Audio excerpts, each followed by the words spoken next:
Ya iniciamos, Saray, por favor.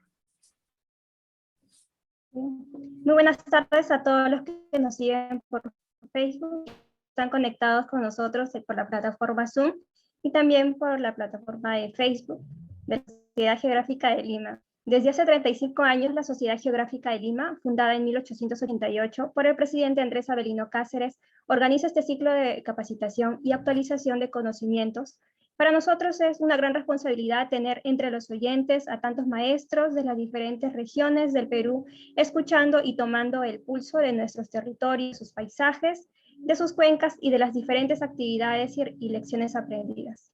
El núcleo de la temática para este año, denominada Paisajes, Caminos hacia una geografía de la sostenibilidad, nos permite explorar la riqueza de nuestro país a través de históricos paisajes. El día de hoy nos adentramos en los paisajes pesqueros. Para ello nos acompaña dos expositoras, bióloga Mónica Alzamora Torres y la magíster antropóloga Isabel González. Ahora quiero darle el paso a la doctora Katarzyna Goluchowska para dar las palabras de inicio y de introducción. Adelante, doctora Katarzyna. Muy buenas tardes. Voy a compartir mi pantalla para ayudarme un poco la exposición y iniciar en algunos paisajes que estamos esperando hoy.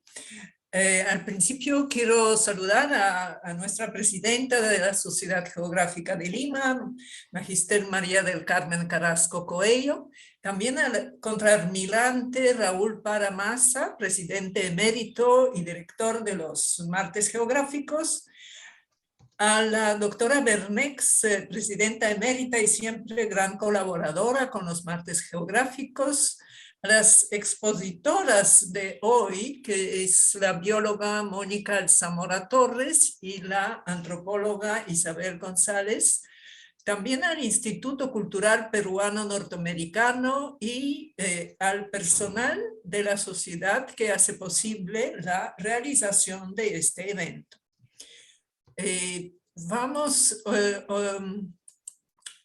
Hoy, como ya lo mencionó Saray, dedicamos el martes geográfico al paisaje cultural, paisaje impreso en la superficie terrestre por la actividad pesquera.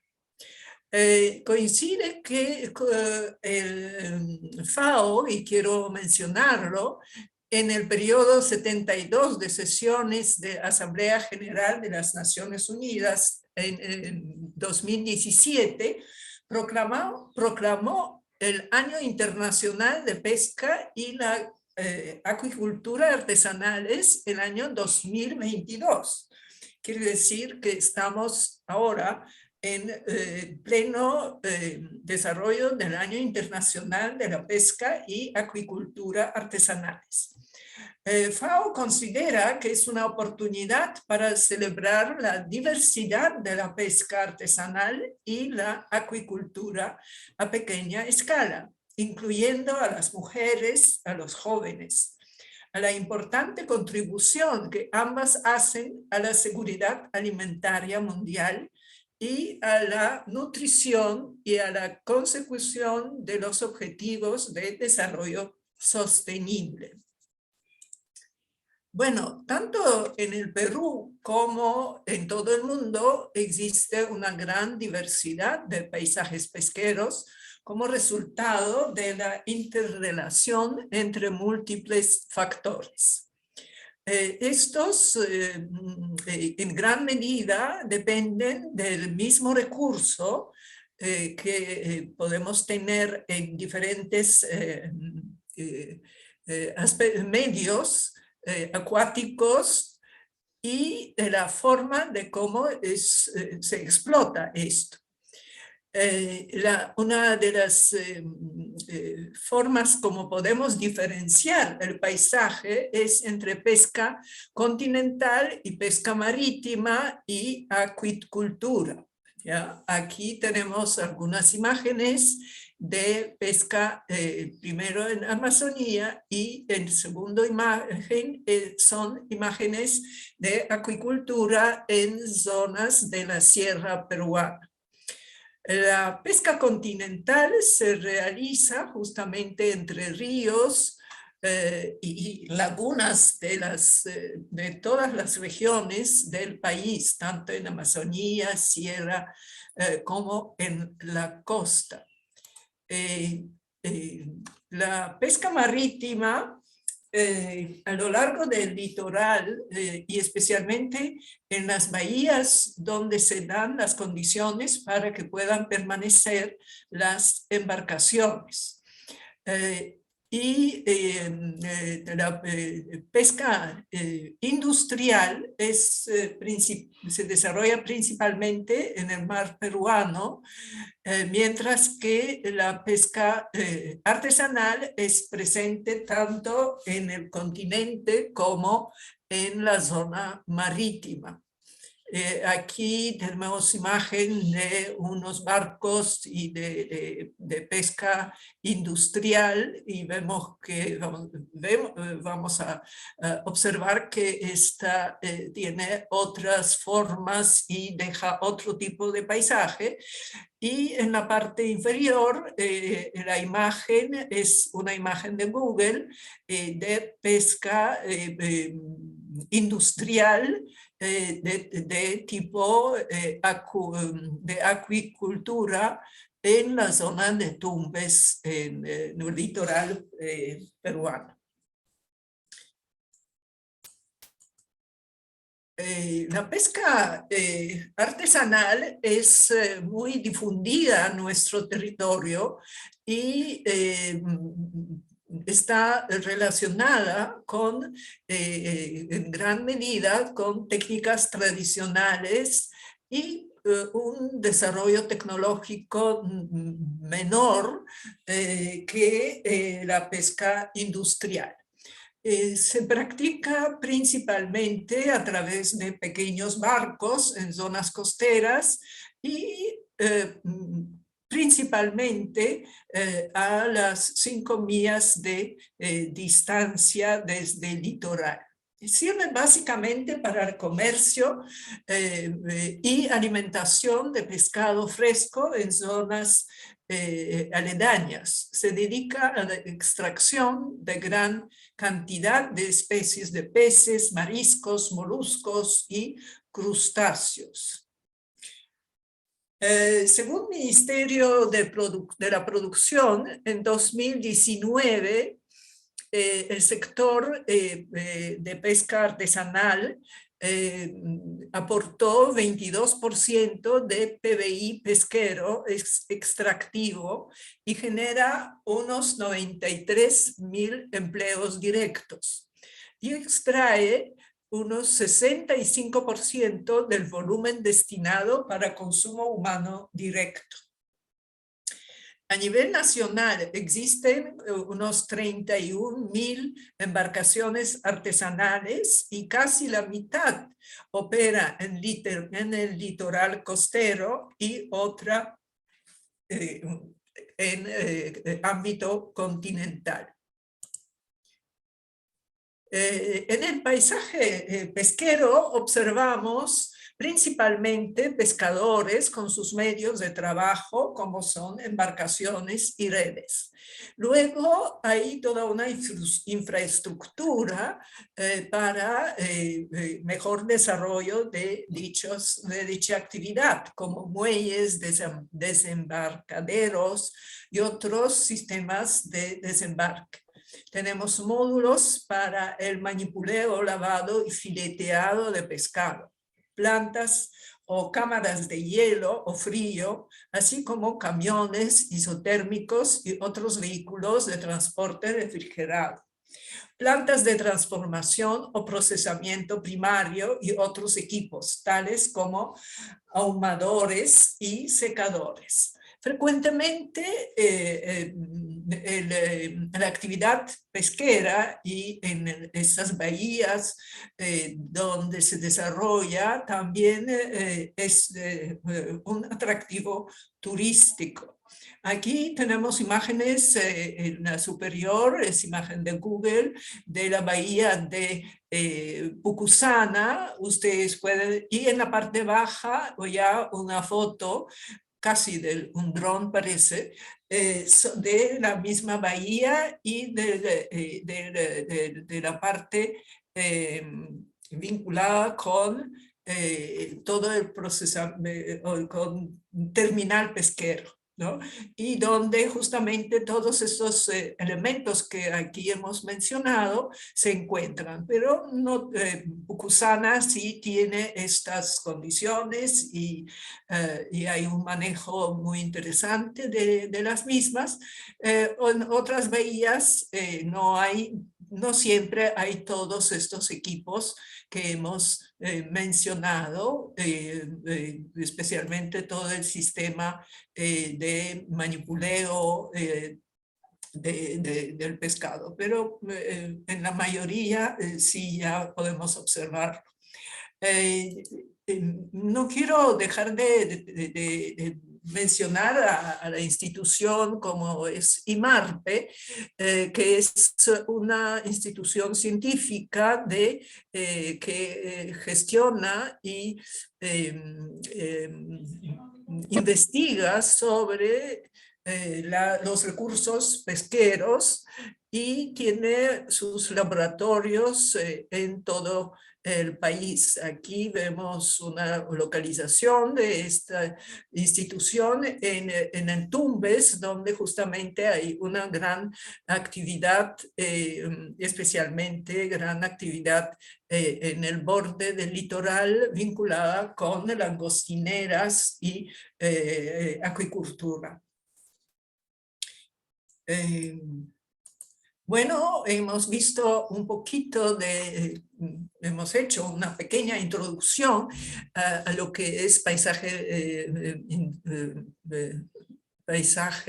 pesquero. Evidentemente vamos a tener ahora dos exposiciones y un pequeño video sobre esta actividad y espero que todos reflexionemos sobre la misma actividad, que al final habrán preguntas y sugerencias.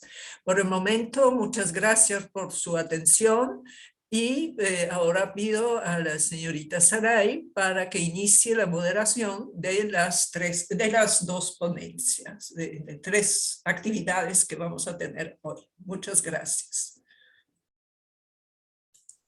Gracias a usted, doctora Katarzyna, por su importante introducción. Continuando con la primera expositora, Mónica Alzamora Torres, bióloga por la Universidad Nacional de Piura, con especialización en gestión de áreas protegidas de Latinoamérica, economía de recursos naturales, diseño, gestión e implementación de proyectos de inversión y conservación en la Universidad Estatal de Colorado, la Universidad Wisconsin-Madison de Estados Unidos y la Universidad Andina Simón Bolívar de Ecuador. Tiene 2 décadas de experiencia diseñando, levantando fondos y liderando proyectos de conservación en ecosistemas marino-costeros, bosques secos, andinos y amazónicos. Ha liderado el establecimiento y gestión de áreas naturales protegidas de diversa índole, la creación y gestión de sitios Ramsar, diseñado e implementando documentos de gestión y estrategias ambientales para gobiernos regionales y locales, y entidades como el Ministerio del Ambiente, el Programa de las Naciones Unidas para el Desarrollo, Agencia Española de Cooperación Internacional para el Desarrollo. Es científica calificada por el Consejo Nacional de Ciencia, Tecnología e Innovación Tecnológica. Actualmente, Mónica es la directora de conservación de Yuncawasi y Rainforest Partnership. Muy bien, adelante, bióloga Mónica Alzamora Torres. Usted tiene la Muchas gracias, Saraí. Muchísimas gracias. Puedo compartir pantalla, ¿verdad? Estoy autorizada. Sí. Ok, muchas gracias. Bueno, en principio, agradecer a la sociedad por la invitación que se está realizando. Es para mí bastante grato. Voy a detener el video porque a veces el internet puede cortarse. Pero quería comentarles que para mí es bastante grato poder compartir con ustedes la experiencia que venimos desarrollando en diferentes espacios naturales, y hoy justamente hablando de un paisaje del cual soy muy apasionada, debo confesarlo, que es el mar tropical del Perú. Estamos en la zona norte, vamos a hablar de la zona norte del país, entre las regiones de Tumbes y Piura, y un poco para que ustedes puedan conocer acerca de lo que significa este paisaje, de lo que significa este ecosistema en términos no solamente de biodiversidad, sino de su aporte a la economía nacional. Ya lo mencionó mi antecesora. Es importante considerar que la pesca artesanal que se realiza en nuestro país está dividida en dos grandes bloques. Hablamos de pesca artesanal marítima, de las que se realiza de todas estas primeras 5 millas del mar peruano, y la pesca continental, ¿no? La que estamos hablando de los lagos, los ríos, lagos que están en todo el interior del país. Entonces yo les voy a hablar un poco más acerca de la pesca que se realiza en el mar, ¿no? En estas primeras 5 millas y un poco más, por pescadores artesanales que trabajan aquí en esta zona, y sobre las cuales hemos tenido un trabajo continuo ya casi de 10 años, trabajando con ellos para justamente promover iniciativas que estén vinculadas a mejorar las prácticas pesqueras, a mejorar las condiciones del paisaje, y también puede proponer el establecimiento de medidas y unidades de conservación en este paisaje. Entonces, a ver, el paisaje no tropical del Perú, como les dije, es un paisaje muy importante en nuestro país, que se encuentra en las regiones de Tumbes y Piura.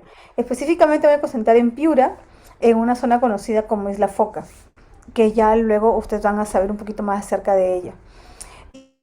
Y antes de empezar la presentación, solamente de manera muy breve, quizás hacer una introducción a mi institución, a la cual represento, que es Yuncawasi, y sobre la cual estamos trabajando en una misión que se está construyendo, que está cada día creciendo, y que lo que tiene como principal enfoque es el tema ecosistémico, científico, intercultural, intergeneracional y de género, que permita lograr el bienestar de diferentes grupos humanos en sus ámbitos de intervención. La visión que tenemos es que sea una sociedad inclusiva, formar parte de una sociedad inclusiva, que valore los beneficios del territorio y el patrimonio natural que lo compone. Actualmente estamos trabajando con comunidades desde pescadores artesanales, como estas dos comunidades que están en la zona de la Islilla, hasta comunidades campesinas y nativas en la parte andina y amazónica de nuestro país. Dentro de ese contexto estamos trabajando muy de cerca con poblaciones indígenas, tanto en Amazonía como nos estamos tratando de rescatar los valores también culturales de estas comunidades frente al uso que hacen de los recursos naturales de su paisaje, de su territorio. Y específicamente en el país estamos trabajando en 6 regiones, y yo quiero que nos concentremos en la región de Tumbes y Piura, donde se encuentra este paisaje de Pacífico tropical, que ya hace algunos años, 5 años para ser exactos, fue denominado como un Hope Spot, que significa como un lugar de esperanza, un sitio en el cual, en medio de una discusión de científicos, de la comunidad académica, y en el Congreso Mundial de Conservación de la OICN, se anunció que este espacio marino, que se encuentra entre Tumbes y Piura, conocido como área psicotropical del Perú, fuera también nominado en esta lista, o galardonado en esta lista de sitios de esperanza, de sitios importantes para la conservación, no solamente por su biodiversidad, sino por las prácticas culturales y ancestrales que se mantienen a lo largo de los siglos, de las décadas, con estos pobladores, específicamente pescadores artesanales. Entonces, estamos ubicados en un sitio muy importante, no solamente para el país, sino para el mundo entero. Y entonces, dentro de este espacio, quiero mencionar que hay fechas emblemáticas a las cuales tenemos que citar y sobre las cuales estamos trabajando, y principalmente, si nos vamos a la parte marina, vamos a hablar del pingüino de Humboldt, que es una especie que está categorizada como especie vulnerable dentro de las listas rojas de la OICN. Tenemos a los lobos marinos, hay una población importante de lobo marino chusque, lobo marino fino en esta zona de Isla Foca, y a las tortugas verdes, que también es una especie que se encuentra en peligro dentro de las listas rojas. Ahora, si nosotros nos vamos a Piura, si nos trasladamos un poquito, dejamos el frío de Lima, yo estoy ahora afortunadamente en Piura, soy piurana, y estando acá, lo que vamos a un poco a recorrer y a conocer acerca de 2 provincias. Una es Paita y la otra es Sechura, que como si pueden ver el mapa aquí, las dos son de ámbito marino costero, y en la provincia de Paita donde vamos a encontrar la zona conocida como Isla Foca, que es una isla la más norteña del país y que se encuentra pues a menos de 1 kilómetro de de nuestra línea de costa. Entonces, pero también quiero mencionar que existen otros humedales y unidades de conservación como la Reserva Nacional de Illescas, donde también hay actividades similares que están vinculadas a la pesca artesanal y al uso sostenible de los recursos naturales del paisaje marino costeros, que son, por ejemplo, los manglares de Vice, que es un sitio Ramsar, el Cerro de Birrilá, que también es un sitio Ramsar, y la Reserva Nacional de Illescas, que es un área natural protegida que se encuentra en las últimas 3 en la provincia de Sechura. Entonces, todo este bloque de espacios naturales, de paisajes, justamente que están alrededor de la bahía de Sechura, en el límite de la bahía de Paita y la bahía de Sechura, no es al azar, ¿no? Es una conjunción maravillosa, geográficamente bien puesta, creo yo, donde vamos a encontrar un ecosistema que, a pesar de que estamos en una zona desértica, tenemos una zona marina costera muy rica, muy nutrida, porque justamente fue muy conocido como la zona de transición de las dos corrientes marinas más importantes del Perú. Una es la corriente de Humboldt y la corriente norteña, que es la corriente del Niño. Yo voy a pasarles aquí de un pequeño tráiler de un documental que hicimos hace algunos años de Isla Foca, solo para que se hagan una idea de todo lo que implica este paisaje, tanto en ámbitos de biodiversidad, en ámbitos culturales, pero también en ámbitos económicos como la pesca artesanal. Espero que lo disfruten.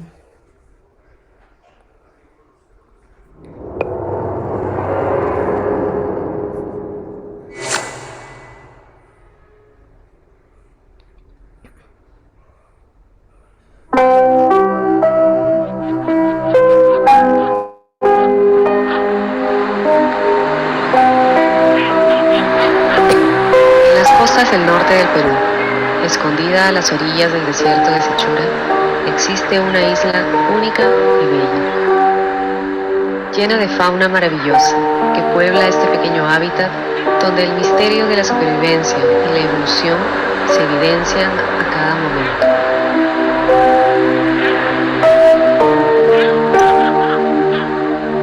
Isla Foca, atrapada entre corrientes marinas de aguas frías y cálidas, tiene bajo sus aguas una explosión de vida que fluye como una armonía de movimiento, de color y de belleza.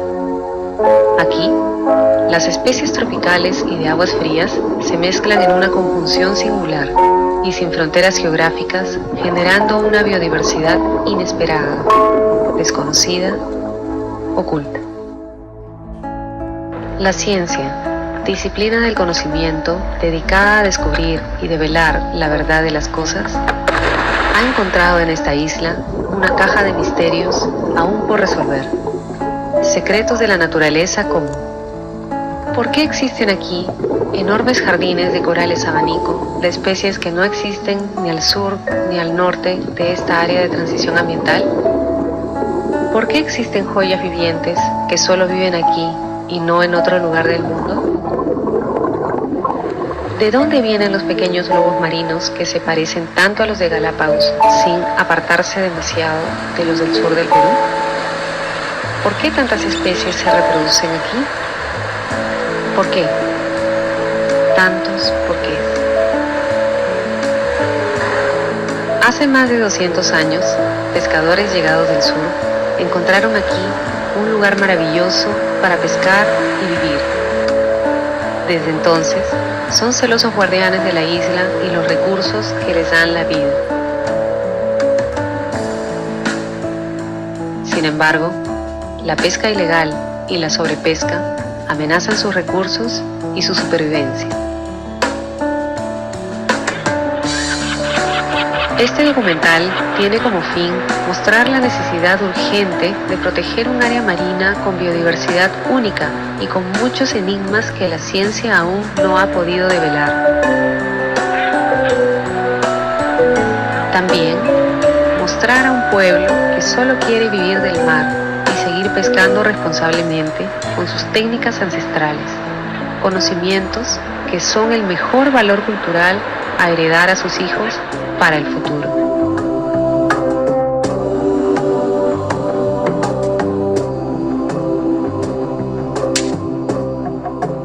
Acompáñennos en esta aventura de naturaleza, ciencia y legado cultural. Pronto, Isla Foca, la isla de los secretos.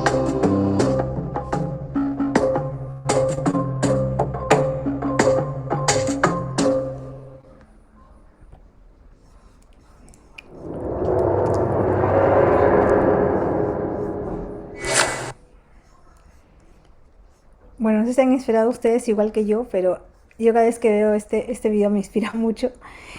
Y bueno, después de ver lo que hemos visto en este pequeño tráiler, igual les paso el link luego del chat. Este es un documental que hice hace varios años y el documental completo está en YouTube, así que todos lo pueden disfrutar. Esta biodiversidad, este aspecto tan importante que tiene esta zona en Isla Foca, en Paita, tiene una razón. Y como les comentaba al inicio, hay una ubicación geográfica de este paisaje tan estratégica y tan valiosa que hace que justamente estas poblaciones sean poblaciones que contribuyen de manera muy significativa a la seguridad alimentaria del país. Y si ustedes pueden ver aquí, como les comenté al inicio, así como tenemos dividido la parte continental en nuestro planeta con las regiones geográficas y biogeográficas, también el ámbito marino también está clasificado y también está estudiado y analizado según las condiciones climáticas, oceanográficas que existen en cada espacio. Entonces, si podemos darnos cuenta en el límite de Perú, justamente en la región de Piura, vamos a encontrar que existen dos regiones o dos provincias geográficas. Una es la panamámica, que es cálida, y la otra es la peruana, que es básicamente de corrientes frías, que tienen una zona de transición muy importante justamente en este límite entre Sechura y Paita. Y eso permite que, por ejemplo, si ya nos damos un pequeño zoom, nos damos un poquito más cerca, que justamente frente a las costas del Perú, de Piura, podamos ubicar una área de transición de estas dos grandes corrientes que a su vez constituyen estas dos grandes provincias biogeográficas marinas. Esta área de transición está exactamente justo frente a una zona que es la Isla Foca, entre la bahía de Paita y entre la bahía de Sechura. Esta condición biogeográfica, el estar cerca de la línea ecuatorial, el estar también cerca al paso más bajo de la cordillera andina en la depresión de Huancabamba, hace que justamente esta zona sea una zona tan característica y particular, que a pesar de que estamos en un desierto, a pesar de que tenemos una zona muy árida, tenemos ecosistemas en la zona marina costera tan importantes como los manglares, los estuarios, lagunas, bosques secos tropicales del Pacífico que también llegan hasta la parte norte en Tumbes y que también permiten que la corriente fría de Humboldt, que trae muchos afloramientos, haga que esta zona sea una zona bastante rica en términos de biodiversidad, y a pesar de que es de origen también tropical, no necesariamente es poco productiva. Entonces, aquí en la siguiente lámina que están viendo ahora es un mapa de ubicación de uno de los sitios prioritarios para la conservación de la biodiversidad que en el 2013, junto al gobierno regional, logramos incorporar dentro de la lista de áreas importantes para conservar. Si bien ya existía una priorización de sitios en Piura, estaban enmarcados más en el aspecto continental, pero no en el aspecto marino. Entonces se logró avanzar mucho con esto, y no solamente fue Isla Foca, sino también fueron dos o tres polígonos en el norte, como Ñuro, Cabo Blanco, más en el sur de Sechura, los manglares de Vice, el sur de Virrilá y la Reserva Nacional de Illescas en su borde marino. Esto dio pie a que justamente hayan decisiones políticas que permitan poder proteger este paisaje, de que no solamente estábamos hablando de los aspectos continentales, sino también había que tomar frente a estos aspectos de conservación en el ámbito marino. Y es así como que ya desde 2013 hacia adelante en Piura empieza a cambiar un poco el ritmo acerca de la conservación del paisaje marino costero. Y aquí en esta imagen pueden ver Isla Foca, como les comenté al inicio, Isla Foca es la isla que está más al norte en el Perú. Es una isla que no está protegida. Alrededor de la costa peruana tenemos la Reserva Nacional de Islas, Islotes y Puntas, pero que no incluye a Isla Foca, y justamente no lo incluyó en su momento de creación porque este paisaje está dominado también por una corriente cálida. Entonces hubo el análisis, la Reserva Nacional Islas, Islotes y Puntas es dominado por la corriente de Humboldt, las aguas frías, Entonces Isla Foca es otro escenario, es muy particular, así que en el siguiente proceso de conservación trabajamos esa zona. Entonces Isla Foca lleva esperando más de 10 años o un poco más, 12 o 13 años, esperando ser protegido, ¿no? Y todavía no sucede mucho. Pero hay actividades propias de los pescadores artesanales que viven en la islilla, que es la comunidad que ven aquí en la imagen, que es la población que vive en esta caleta de pescadores y que depende mucho de las actividades pesqueras que se realizan alrededor de Isla Foca, básicamente la pesca artesanal. Y la distancia que hay de la Isla Foca a la islilla pues es menos de 1 kilómetro, ¿no? Tú te subes a una embarcación de estas, avanzas 10 minutos creo, si esto es mucho, y estás en Isla Foca.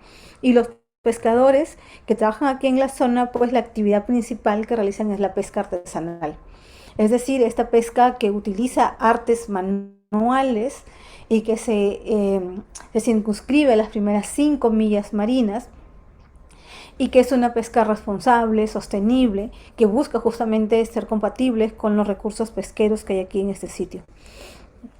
Y cuando hablamos de Isla Foca y hablamos de toda la biodiversidad que implica, es también un conocimiento que ha sido transmitido a los pescadores y sobre los cuales también ellos comprenden que si no se mantiene esta biodiversidad submarina, difícilmente la productividad que tiene esta zona, los bancos de especies como el peje, como la cabrilla, difícilmente podrían sostenerse. Y es que en el fondo de la Isla Foca, alrededor de este espacio, encontramos estos bosques de arrecifes rocosos que son muy importantes y valiosos justamente para la producción de la productividad de esta zona.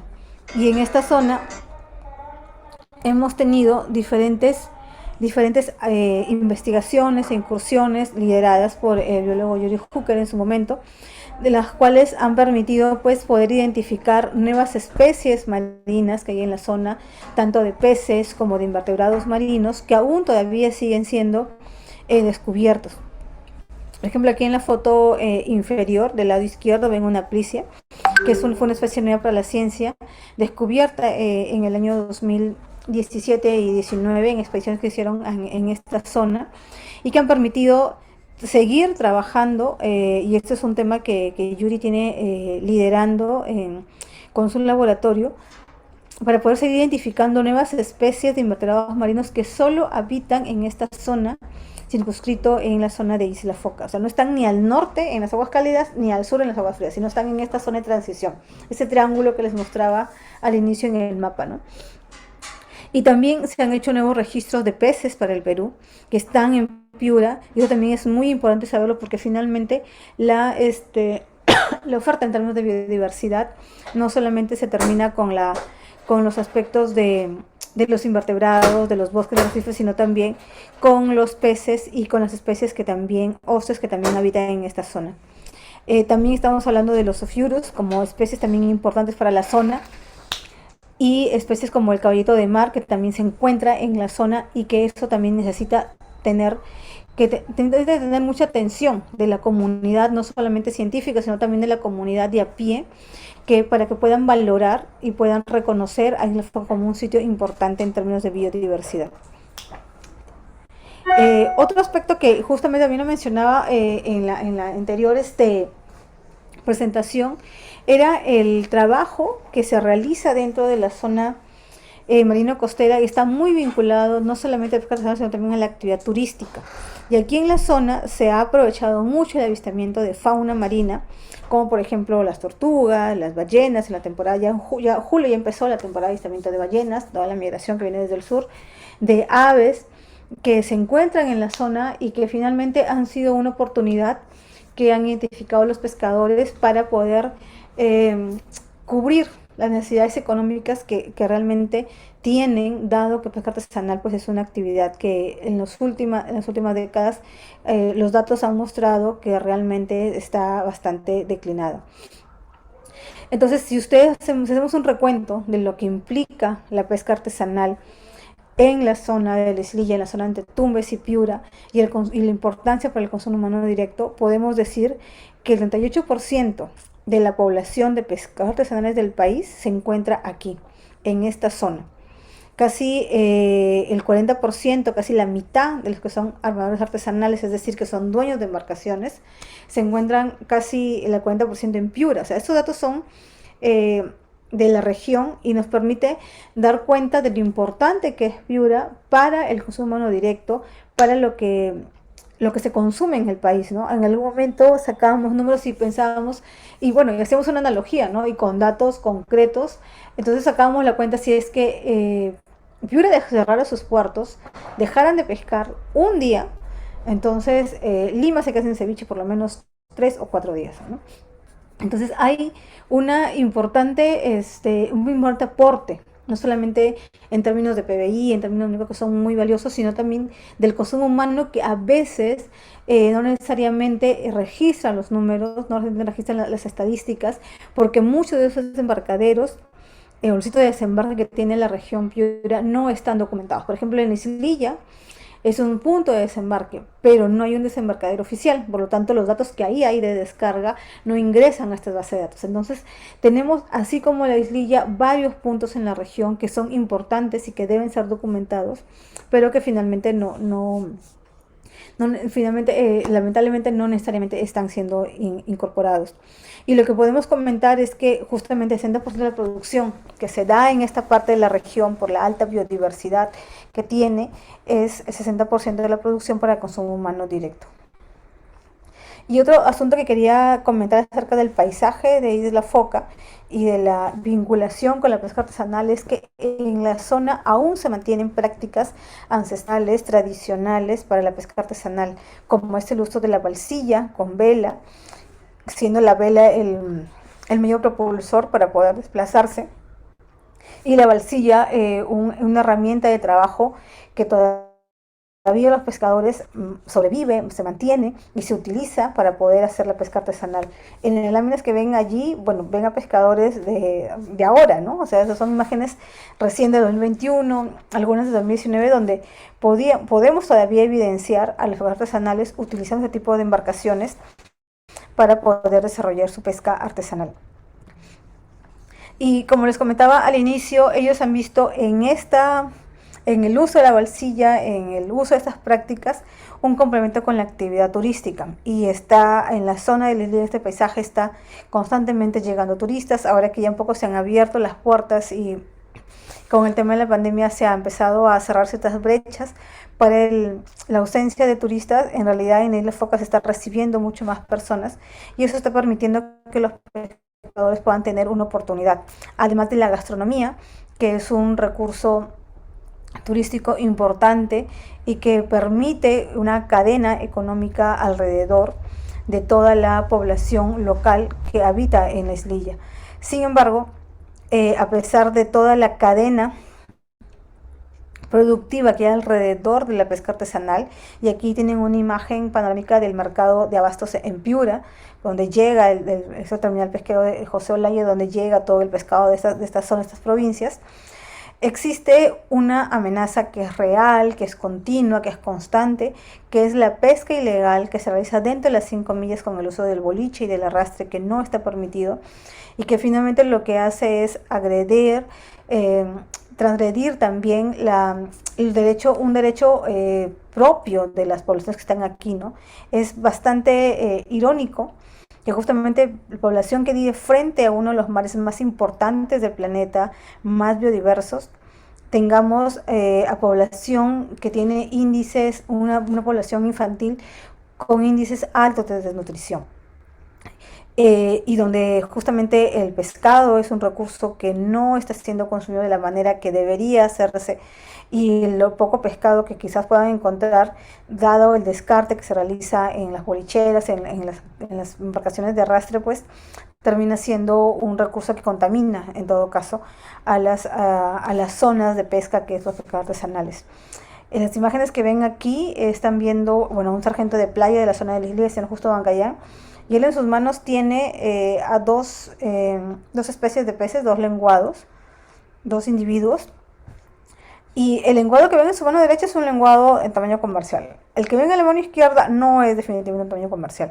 Y miren en su imagen en el lado superior derecho, lo que es producto del arrastre, o sea, la actividad de arrastre que se da en las primeras 5 millas, donde se encuentran los bancos naturales, donde se encuentran, como le dicen los pescadores, la semilla del pescado, porque ahí es donde se reproducen estos bosques de arrecifes que les mostraba al inicio, y donde ahí están pues, los juveniles, los pescaditos todavía recién desarrollándose, porque luego estos migran hacia las zonas más afuera de las 5 millas. Pero miren, cuando entra la embarcación de boliche o el arrastre, lo que hace es justamente levantar sin discriminar todos los individuos que pueden, y esto lo que trae consigo justamente es la depredación. Otras imágenes también inoportunas, difíciles de asimilar por lo que pasa dentro de las primeras 5 millas. Y es aquí donde los pescadores artesanales se han organizado ya hace varios años, tratando de, a través de sus sargentos de playa, de iniciativas de conservación, de mandar al Estado que se establezca un área marina protegida, que los pescadores puedan tener un rol de guardacostas también de manera formal, oficial, se realice en esta zona para que justamente pueda ser una estrategia de poder minimizar o detener un poco las actividades ilícitas que se realizan con la pesca artesanal y con los ecosistemas marinos. Entonces, un poco antes de cerrar la charla, o lo que me toca conversar con ustedes ahora, es poder transmitir un mensaje del consumo responsable que tenemos que tener. Mucho de este pescado llega a nuestras mesas en forma de filetes o en el mismo tamaño que está, lamentablemente. Entonces debemos ser un poco también responsables de lo que estamos consumiendo y tratar de hacer una cadena de comunicaciones con todos nuestros aliados, con todos nuestros socios, amigos, familias, respecto a lo que está pasando en el mar peruano, lo que pasa en el norte del Perú y la demanda que los pescadores artesanales tienen ya hace varios años de establecer una área marina protegida en esta zona. Lamentablemente esto sigue siendo un expediente en borrador que está dentro del Ministerio del Ambiente, pero que todavía no da un paso más allá para que esto pueda realmente ser un área protegida, se pueda resguardar, custodiar esta zona de alta biodiversidad y productividad y que permita, en todo caso, que la seguridad alimentaria del país no se ponga en riesgo. Esto es un poco lo que le voy a comentar acerca de este paisaje tan maravilloso que es Isla Foca, de todas las cosas buenas que hay allí, pero también hay cosas que tenemos que ayudar a los pescadores a que puedan minimizarse y que permitan justamente mantener una práctica tradicional como la pesca en balsilla con vela, la pesca del anzuelo con el uso del cordel, y que se permita todavía, y eso es una gran fortuna, que se permita todavía mantener estas prácticas de hace más de 1000 años atrás, pero que también han permitido que justamente el recurso pesquero se mantenga. Estamos en un momento bastante crítico. La actividad pesquera artesanal no es la de las mejores, pero hay mucha iniciativa, mucho trabajo de pescadores artesanales por sacar adelante su actividad pesquera. Entonces también depende mucho de nosotros y de los responsables que podemos ser como consumidores frente al aprovechamiento de estos recursos. Aquí está en la red de Ñuncawasi, cualquier información que ustedes puedan tener, estoy presta para poder responderles. Y muchas gracias nuevamente a la sociedad por esta invitación y permitirme compartir con ustedes un poquito acerca de este paisaje tan importante que hay en Piura, este paisaje de mar psicotropical de Isla Foca. Muchas gracias. Muchas gracias. Agradecemos a la bióloga Mónica Zamora Torres por su excelente presentación titulado El paisaje mar Pacífico tropical y su valor en la economía nacional. Muchas gracias. Quiero comentarles que el chat está abierto para realizar preguntas a las ponentes que nos acompañan el día de hoy y van a ser respondidas al final de las dos ponencias. Continuamos con la segunda presentación. Para ello nos acompaña la magíster Isabel González. Es bachiller en antropología, magíster en gestión de los recursos hídricos y doctorante en el programa de antropología de la Pontificia Universidad Católica del Perú y la Escuela de Altos Estudios en Ciencias Sociales de Francia. Se desempeña como investigadora asistente en el Grupo de Análisis para el Desarrollo, GRADE, en el marco del proyecto Humboldt Tipping, el cual tiene como fin evaluar los riesgos de la pérdida de productividad de la corriente de Humboldt. Entre sus temas de su interés están los procesos de gobernanza de los recursos naturales, las disputas ambientales, el Estado y desarrollo. Actualmente se encuentra realizando una investigación etnográfica sobre la gobernanza hídrica del acceso a la pesca artesanal en la costa sur del Perú. Adelante, magíster Isabel González, usted tiene la palabra. Muchas gracias, Araí. Buenas tardes a todos y todas. Primero yo quiero agradecer a la Sociedad Geográfica de Lima por la invitación y también por fomentar estos espacios bastante interesantes de discusión sobre la diversidad de los paisajes peruanos, ¿no? A mí en esta ocasión me ha tocado hablar sobre los paisajes pesqueros, así que yo voy a dar unas pinceladas sobre la situación de la pesca artesanal, sobre todo desde lo que he venido aprendiendo en el desarrollo de mi investigación de tesis doctoral, ¿no? Que, como bien ha mencionado Saraí, trata sobre la gobernanza híbrida de la pesca artesanal en la zona de Pisco. Ahora voy a compartir mi presentación y voy a apagar la cámara porque tengo miedo de que se corte la conexión. Vamos a poner video. Muy bien. ¿Se ve? ¿Se ve bien? Sí se puede. Genial, gracias. Bueno, yo he titulado mi presentación Paisajes cambiantes de la pesca artesanal marítima en el Perú. Yo en esta presentación lo primero que voy a hacer es explicar brevemente qué es lo que se entiende por paisaje, sobre todo a partir de la disciplina a la que yo pertenezco, que es la antropología.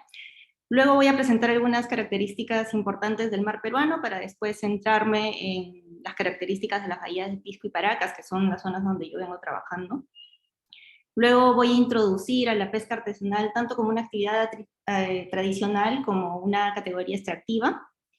Luego voy a dedicarme a tocar algunas transformaciones recientes, tanto de la actividad, de su institucionalidad, pero también como en relación con otros usos y otros actores que están en los paisajes marinos costeros. Ahí también quiero tocar algo sobre los conflictos que han emergido en estos procesos y luego voy a cerrar con algunas reflexiones si es que el tiempo me da. Entonces, primero, ¿qué es lo que entendemos por paisaje, ¿no? En primer lugar, el término paisaje de lo que nos habla es de la materialidad del entorno en el que convivimos los seres humanos y no humanos. La entrada de paisaje comprende que este entorno es transformado o coproducido en el proceso de cohabitación y desarrollo de actividades cotidianas de las personas. Estas transformaciones pueden ser simbólicas, eso quiere decir que los seres humanos les atribuimos una serie de significados a los espacios y sus elementos, por ejemplo, desarrollando ciertos sentidos de pertenencia, afinidad, emotividad, pero también se puede tratar de transformaciones físicas en la medida que intervenimos sobre la materialidad de los espacios, ¿no? Por ejemplo, extrayendo recursos, implementando infraestructura, etc. En ese sentido, los paisajes pueden ser vistos como espacios donde los grupos humanos imprimen deseos, valores, proyectos, pero estos proyectos no siempre se realizan en el marco de un consenso, ¿no? Por lo que también los paisajes pueden ser objetos de tensión y de disputa, como se va a ver más adelante en esta presentación. Ahora, teniendo esto en mente, pasamos a ver los paisajes de la pesca artesanal, que es a lo que me voy a dedicar a hablar, y para eso en realidad primero tenemos que hablar del mar del Perú, ¿no? El mar del Perú se encuentra marcado por la dinámica de la corriente de Humboldt, ¿no? Que es una corriente de aguas frías que va de sur a norte, y que genera este fenómeno del afloramiento, ¿no? Que es esto nos habla de la emergencia de aguas profundas cargadas de nutrientes. Este afloramiento es la base de la vida de toda la fauna y flora marina que encontramos frente al litoral, ¿no? Ella permite la alimentación de peces pequeñísimos como la anchoveta, y que viene a ser la base, ¿no? de la alimentación de peces más grandes, de mamíferos marinos, de los lobos marinos, los delfines, las ballenas, etc., ¿no? Gracias a la riqueza de estas aguas, el mar del Perú es considerado como uno de los más productivos y biodiversos del mundo. Nosotros tenemos más de 1000 especies de peces y una gran variedad de moluscos, crustáceos, algas, tortugas, cetáceos, etcétera, aves, ¿no? Cabe señalar que la distribución y la cantidad de especies puede verse afectada por la ocurrencia periódica del fenómeno del niño y la niña, ¿no? Cuya intensidad se viene agravando como efecto del cambio climático, ¿no?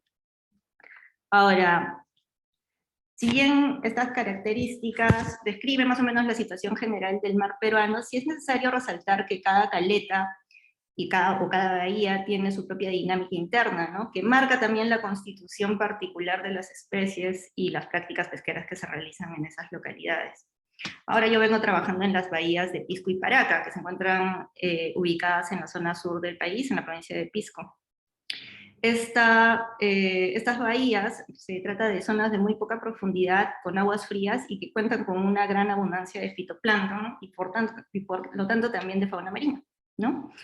Estas características particulares de la zona hacen que los pescadores la califiquen comúnmente como un mar bendito, ¿no? La zona también está sujeta a fuertes vientos, conocidos como los vientos Paracas, que por un lado, digamos, por el lado positivo, pueden promover el afloramiento y la productividad de esta zona, pero por otro también pueden generar malas condiciones para la navegación y ser un riesgo, ¿no?, para las embarcaciones, sobre todo más pequeñas. Las características de los vientos también marcan la temporalidad de las prácticas pesqueras en esa zona. Por ejemplo, durante el verano, cuando los vientos son limitados, los pescadores se aventuran a salir a la pesca de altura. Pueden salir a pescar bonito u ovas de pez volador más allá de las 30 millas, por ejemplo. Mientras que en el invierno, en cambio, la mayoría suele limitar sus actividades a los confines de las bahías, ¿no? Ahora, gracias a las magníficas condiciones de estas bahías, la pesca es una actividad que se ha desarrollado de manera continua en esta zona, desde la ocupación de los primeros habitantes del desierto, ¿no? Aquí en la lámina podemos ver una ilustración de Guamán Poma de Ayala, donde se resalta el nivel de importancia que la actividad ya tenía hace 4 siglos, ¿no? Este autor no solo se encargó de representarla gráficamente, sino que titula su ilustración como La Villa de Pisco de mucho pescado. Actualmente, la pesca sigue siendo una de las actividades económicas más importantes de la provincia. Se trata de una práctica tradicional en tanto que ha sido traspasada de generación en generación, pero no por ello se trata de algo estático, ¿no?, porque las innovaciones en la pesca artesanal son constantes. Los pescadores de estas bahías cuentan con un bagaje de conocimientos únicos sobre el entorno que les facilita las labores de navegación y de captura de pescado. Entre ellos está el uso de las estrellas, la luna, los cerros, las islas y las corrientes para la orientación. También la lectura del color y el olor del mar para la ubicación de ciertas especies. Por ejemplo, los pescadores de aquí de San Andrés señalan que los cardúmenes de bonito se pueden identificar no solo por la coloración que toma el mar cuando hay un cardumen, sino por el olor que desprende, al que le llaman sajín. Estos conocimientos son traspasados en el ejercicio mismo de la práctica pesquera y en el involucramiento directo con el entorno marino costero, ¿no? Ahora, estos conocimientos son complementarios al uso de nuevas tecnologías como puede ser el compás o el sonar. Ahora, cabe señalar que en la zona también los pescadores han desarrollado un fuerte sentido de pertenencia al mar, ¿no?, sobre todo en lo que corresponde a las áreas próximas a la costa y a las islas. Estos sentidos de pertenencia se sustentan en narrativas de origen, por ejemplo, que los vinculan o los relacionan a culturas que se dedicaban a la pesca y la navegación, como puede ser la de los Paracas, y en particular aquí en la zona de San Andrés a los griegos, a los navegantes griegos, ¿no? Asimismo, también está la convivencia cotidiana con este entorno y el consumo periódico del pescado, ¿no? Pero también estas prácticas muy particulares de consumo, como por ejemplo el consumo de pescado crudo. Ahora, ¿pero de qué hablamos cuando hablamos de pesca artesanal, no? Acá tenemos un par de citas de unos investigadores que llegaron al Perú a inicios de siglo y decían sobre la pesca. Trata de un sistema nativo, un tanto decadente, ligeramente influenciado por métodos mediterráneos. La vasta mayoría de pescadores son indios de pura sangre, cuyo equipo sin duda no es muy diferente de aquellos a los días anteriores a Pizarro. Por otro lado, otro decía, una pesca de mayor extensión, según mis experiencias, falta en la costa del Perú. Lo que hay es la pesca ejecutada por embarcaciones chicas, movidas por remo o por vela. Entonces, es bueno recordar que a inicios del siglo XX, la única pesca existente se desarrollaba en condiciones bastante modestas, en embarcaciones pequeñas y más o menos rudimentarias, y con poquísima inclusión de tecnologías modernas, ¿no? La propulsión era manual, se utilizaban pesadas redes de algodón y la captura era vendida fresca en los puntos próximos a los lugares de extracción, o si se comercializaba en lugares lejanos, la conservación se hacía mediante el salado o el secado, ¿no? Pero cuando entonces es que se empieza a hablar de la pesca artesanal como una categoría particular, ¿no?, una categoría extractiva particular. Es precisamente con el desarrollo de la industria pesquera que se inicia en la década de 1930, con el breve auge de los enlatados de bonito, pero que se consolida de manera definitiva ya con el boom de la anchoveta para la producción de harina de pescado entre los 50 y los 70, ¿no? Es entonces que la pesca se fragmenta en dos subsectores con diferencias que eran fácilmente perceptibles, tanto en el nivel de mecanización las dimensiones de las embarcaciones y la orientación de sus productos, ¿no? Para hacernos una idea nomás, por ejemplo, acá tenemos una ilustración de 1962 del tipo de embarcación que predominaba en Pisco, ¿no? Y a su costado, bueno, o abajo más bien, una bolichera industrial que para esa época ya se encontraba en operación, ¿no? Ahora, lo que ha sucedido es que más adelante estas brechas, estas diferencias se han ido cristalizando en las definiciones, ¿no?, que ha tomado la pesca artesanal, la pesca industrial, en las sucesivas leyes de pesca, ¿no? Según la Ley General de Pesca del 92, que es la que hasta ahora se encuentra vigente, la pesca artesanal se define como aquella que se realiza sin embarcación o con embarcaciones de hasta 15 metros de eslora y 32.6 metros cúbicos de bodega, que además se realiza con predominio del trabajo manual y cuyo producto se dirige preferentemente al consumo humano directo, ¿no? Bajo el criterio de que precisamente la baja mecanización y la poca capacidad de extracción de la pesca, que la pesca artesanal tenía más o menos en la época en la que se emitió la Ley General de Pesca, se le otorgó el acceso exclusivo a las 5 primeras millas marinas, que son consideradas desde el 95 zonas de protección de fauna y flora marina, ¿no? Pero, evidentemente, las cosas han ido cambiando con el tiempo, ¿no? ¿Cómo es la pesca artesanal de hoy? Bueno, lo que hemos visto es que a lo largo del siglo XX, pero con mayor intensidad a partir de la década de los 90, la pesca artesanal se ha ido transformando y se ha ido complejizando. De acuerdo con los pescadores con los que yo he podido conversar, los cambios más revolucionarios se vincularon a la incorporación de nuevas tecnologías en la segunda mitad del siglo XX. Esto implicó la inclusión de redes de nylon, por ejemplo, la inclusión de la propulsión a motor y la conservación del pescado con hielo. Ello les permitió ir más lejos, pescar más y por más tiempo, pero a la vez también los hizo más dependientes de los comerciantes, de quienes dependen para el financiamiento del combustible, víveres, hielo u otros gastos, ¿no? Otro cambio importante fue el desarrollo de infraestructuras, en particular las infraestructuras de descarga y las redes viales. En la zona de estudio en la que yo estoy, por ejemplo, están los desembarcaderos pesqueros artesanales de San Andrés, El Chaco y La Puntilla. También podríamos contar a Laguna Grande y Lagunillas, ¿no? Son espacios que se han ido ampliando e implementando en las últimas décadas para recibir cada vez más embarcaciones y prestar diversos servicios, como nos mostró Catercina al inicio. Por el lado de las vías, en esta zona ha sido muy importante la construcción de la vía panamericana y la Libertadores Huari, que ha facilitado el acceso de productos marinos locales frescos a una demanda estable de los grandes mercados de Lima y Ayacucho. Ahora, a partir de la década de los 90, además, las fronteras se han ampliado y la producción artesanal se ha podido insertar a circuitos internacionales, sea para el consumo humano directo, como es el caso, por ejemplo, de la choveta, la concha de abanico y las ovas de pez volador, o también industrial, como es el caso del recojo de macroalgas, ¿no? Estas condiciones han permitido la capitalización de algunos grupos de pescadores, lo que a su vez también ha facilitado la multiplicación y modernización de las embarcaciones, así como el incremento de su capacidad de extracción.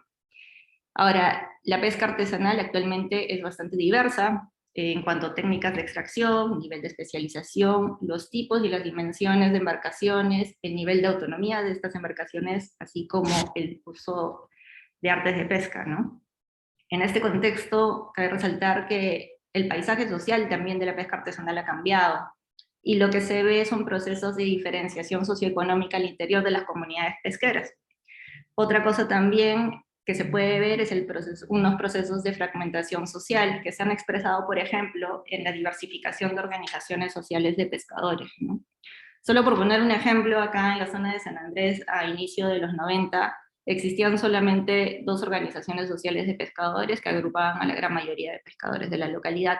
Hoy encontramos, al menos inscritos formalmente, 41. Y yo creo que debe haber más. Ahora, estas transformaciones evidentemente no han estado exentas de problemas, ¿no? En los últimos años, lo que se ha visto es un incremento importante de la población pesquera. Siguiendo los datos de IMARPE, se ve que en el año 95 se había estimado una población aproximada de 28.000 pescadores, ¿no? Pero en el año 2006 ya esta llegaba como a 37.000, mientras que en el 2015 esta ya era de 67.000 pescadores.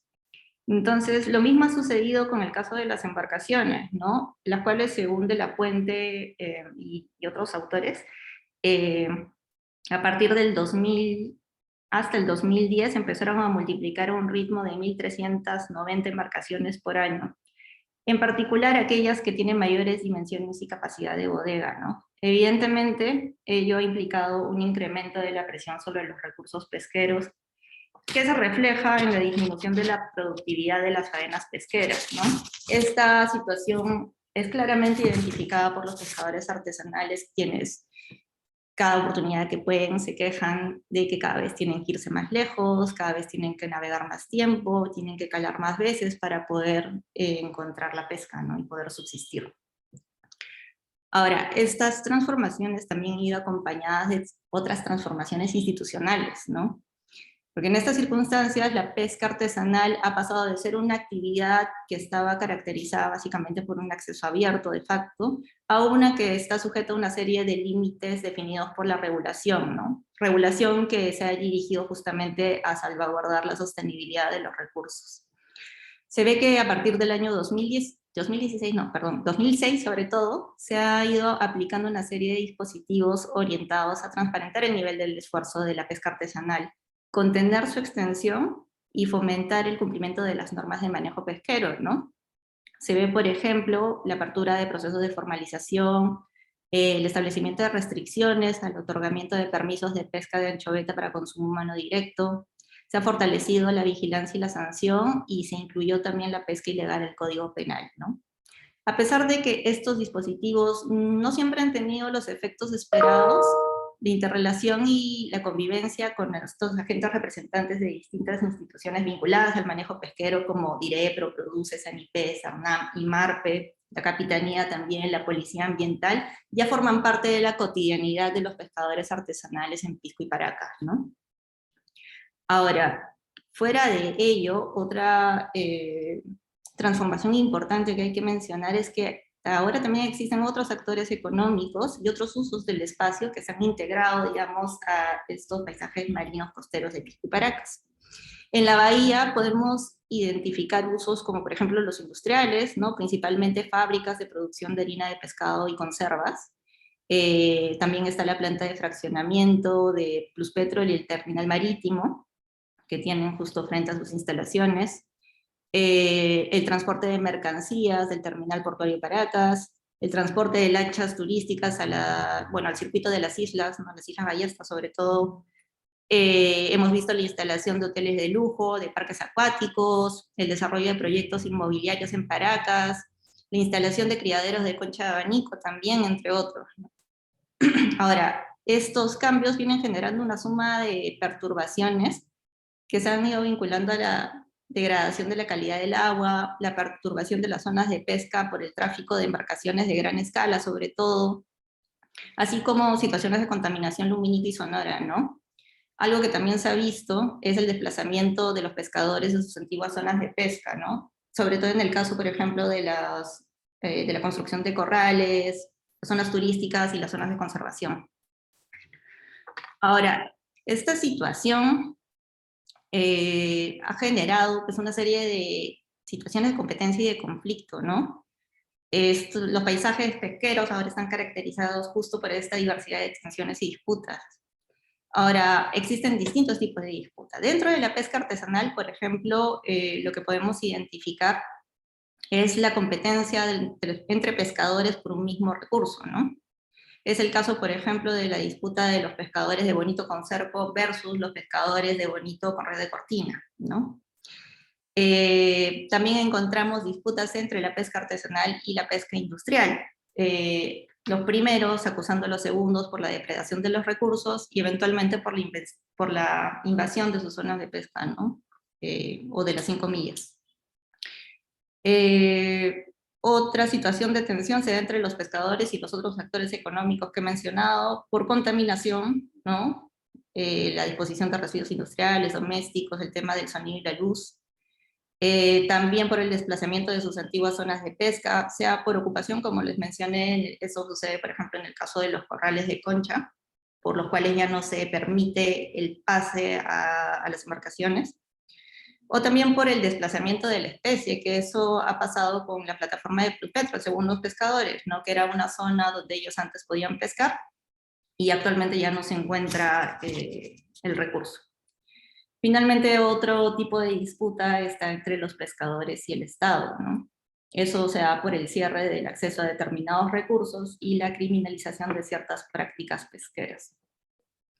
Entonces, ya solo para cerrar, lo que vemos es que ciertamente esta situación no está favoreciendo la sostenibilidad ni de los recursos, ni de las actividades económicas de los pescadores artesanales, ni tampoco el bienestar y la paz general de los actores involucrados, ¿no?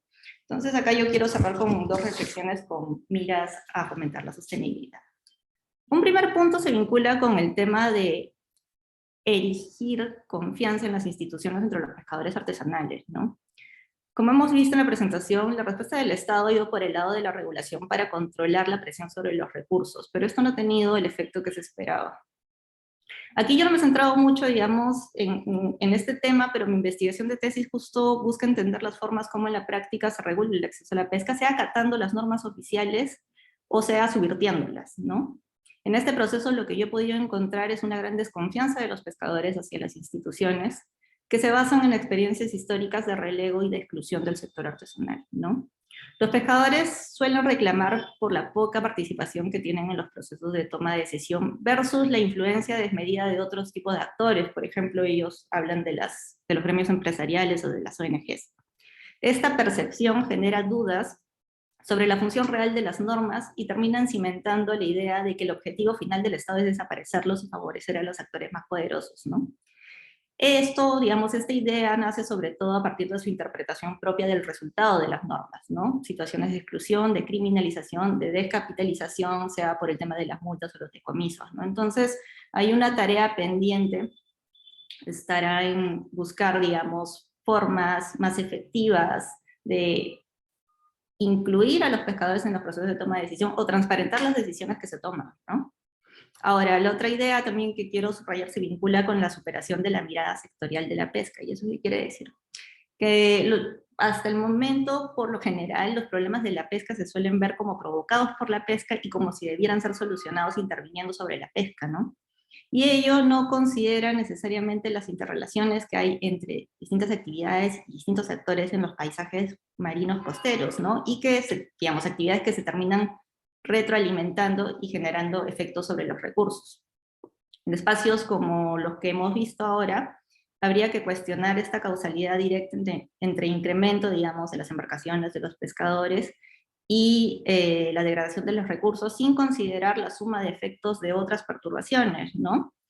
De actividades, además, que también han incrementado en intensidad, como por ejemplo el turismo, el tráfico marítimo, el transporte de hidrocarburos, ¿no? Eso es una tarea, digamos, pendiente tanto para la producción científica como para la política pública, ¿no? Este tema de incluir una mirada más holística para la investigación, pero también para la planificación territorial en zonas marinas costeras. Y bueno, con eso acabo. Muchas gracias. Muchas gracias, Magíster Isabel González, por su excelente presentación y compartirnos todo lo que estaba realizando el proyecto. Y bueno, siguiendo con las presentaciones que están programadas sobre el paisaje pesquero, compartiré un video titulado Secretos de la pesca en la Amazonía.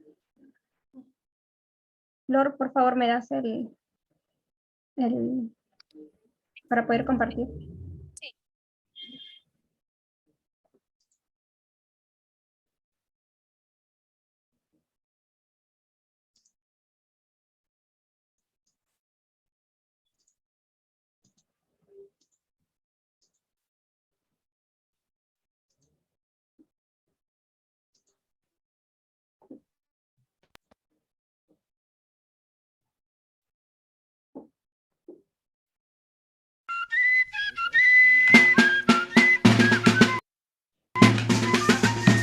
Villa Canán es un pueblo cucama que está asentado en la Amazonía peruana, al margen derecho del río Marañón, en la quebrada del Chiriaco. Los pobladores de Villa Canán vivimos de la cazada de los animales de la montaña,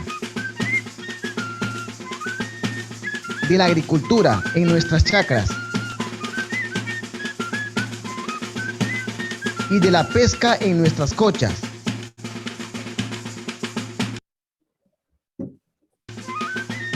Todos esos seres tienen sus madres y espíritus que le cuidan.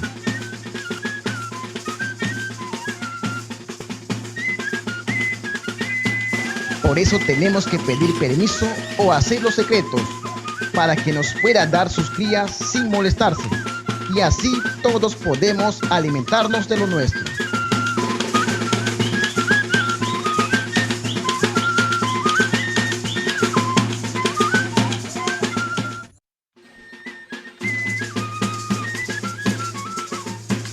Acá en la selva, en Loreto. Acá mayormente nos dedicamos a la pesca, porque tenemos acá cerca el lago, estamos en un lugar estratégico para nosotros satisfacer nuestras necesidades.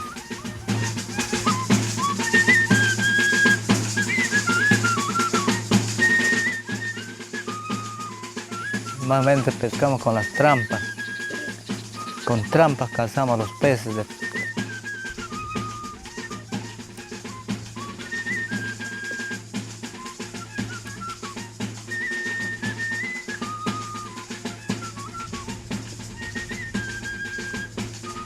También contamos con arrastrador para cazar los peces mejores, como el zúngaro, la corvina, el tucunaré.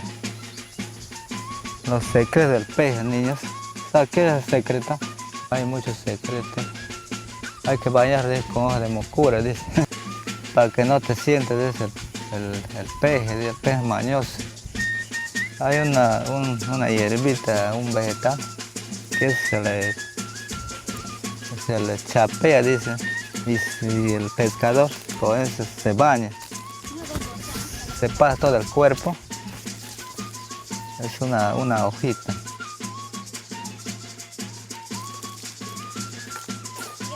Con mayor facilidad para que el pez se acerca hacia uno, al pescador. Ese es el secreto. Las cosas que son sus madres, por eso la boa, el lagarto, la sirena, el yacuruna. Esas son las madres de la cocha, pues. Todo tiene dueño, pues se le pide, hay que pedirle, pues. Y te oye, pues, tiene madre, pues. Entonces, el pescador, niños, va a cazar, pues, porque le estás pidiendo, pues. Él te oye. Cuando tú le pides, él te escucha y te da, pues.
kwaini, ai pukatsai kwaini.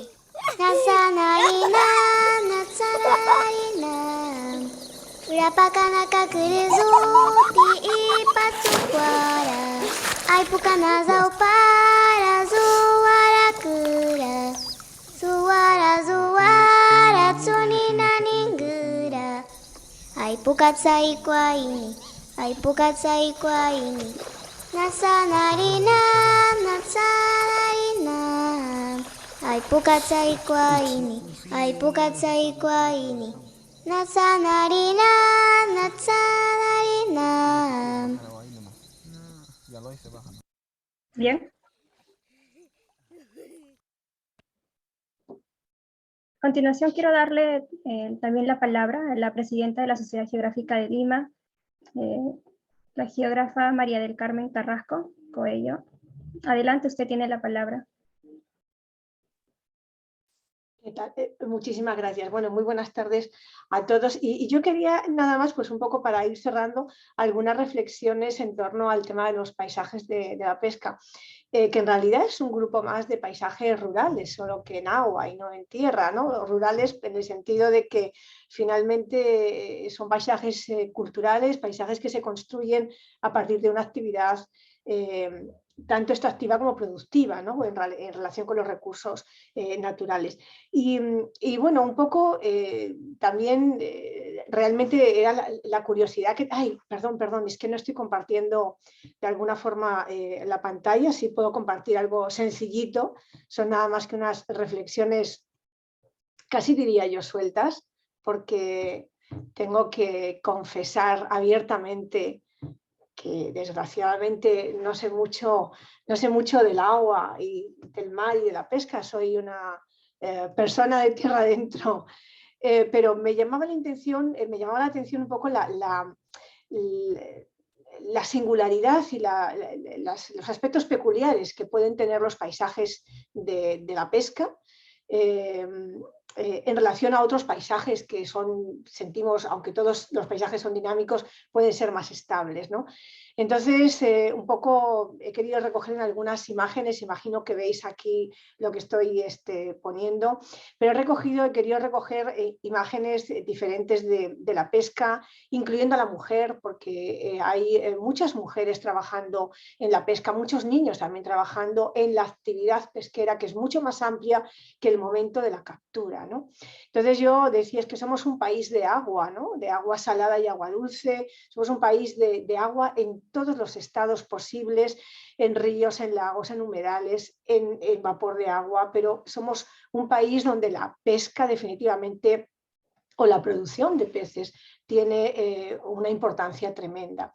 Una importancia porque, como habéis comentado vosotras, mis antecesoras, en realidad tenemos un mar, hablando del mar, espectacular, donde no solamente hay una enorme biodiversidad, especialmente en el mar cálido, sino también una enorme biomasa que nos hace posicionarlos como la segunda o la tercera potencia mundial en términos de pesca, ¿no? de recogida.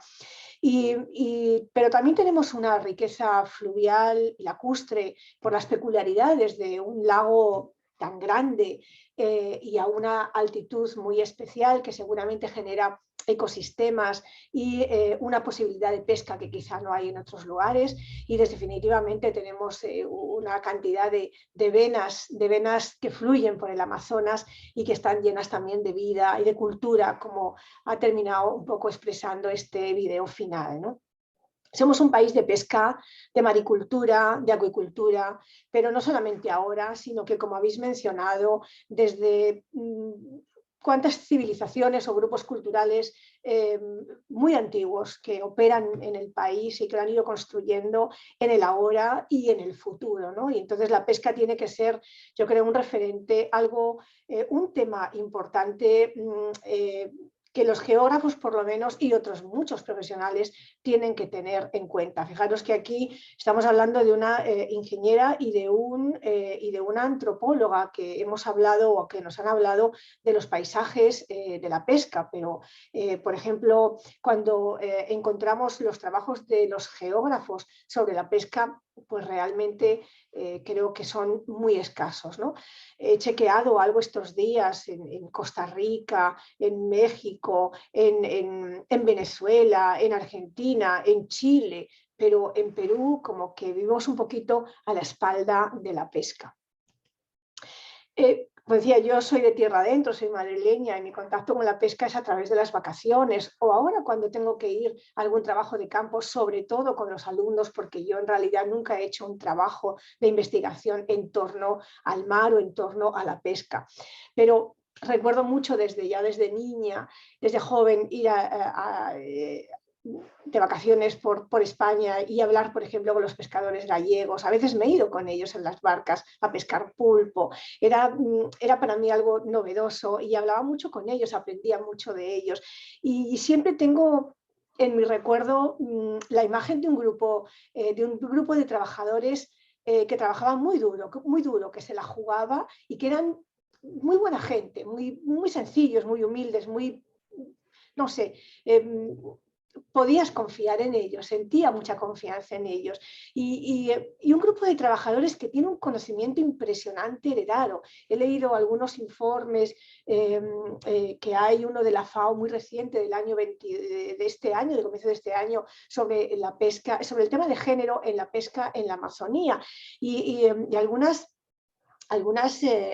respuestas de las mujeres involucradas decían es que la pesca en mi familia es de generaciones, entonces de tantas generaciones que era un conocimiento impresionante, heredado y practicado, ¿no? Un trabajo tremendamente duro. Estoy pensando en los pescadores que han salido en el comienzo de año, han salido al escenario del telediario, de la noticia, cuando lamentablemente han sufrido pues, el impacto de la fuga de petróleo, ¿no? de crudo por Repsol. Entonces, no solamente es el crudo, una tempestad, un tsunami o tantos impactos pueden sufrir que realmente los hace una población muy vulnerable, porque en realidad el pescador o la familia de pescadores es toda la familia casi que de alguna forma ejecuta y aborda todo el conjunto de faenas, especialmente los pescadores artesanales, que tienen que ver con la preparación de la faena de pesca, con la pesca y con luego la post, digamos, faena, ¿no? Que tiene que ver ya pues, con la limpieza, la preparación, la comercialización, incluso el vender la comida, es decir, hay toda una cadena de valor impresionante en torno al pescado, a la pesca y a las familias de la pesca, ¿no?